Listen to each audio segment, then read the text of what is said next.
Testing of Fuji Differential Pressure Transmitter.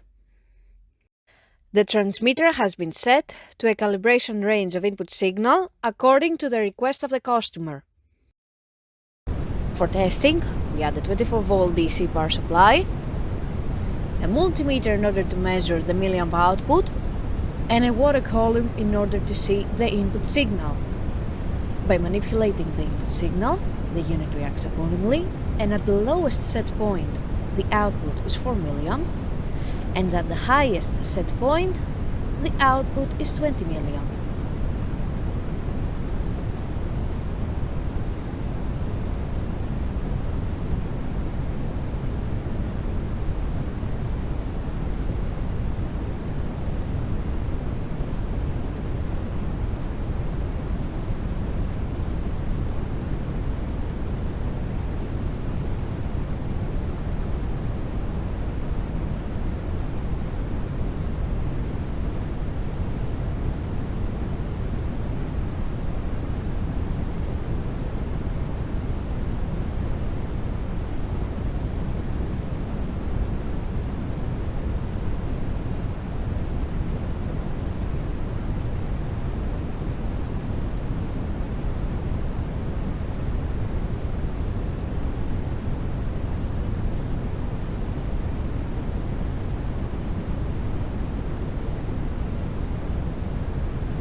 It is now clear that the transmitter is working successfully and is ready to be delivered to the customer.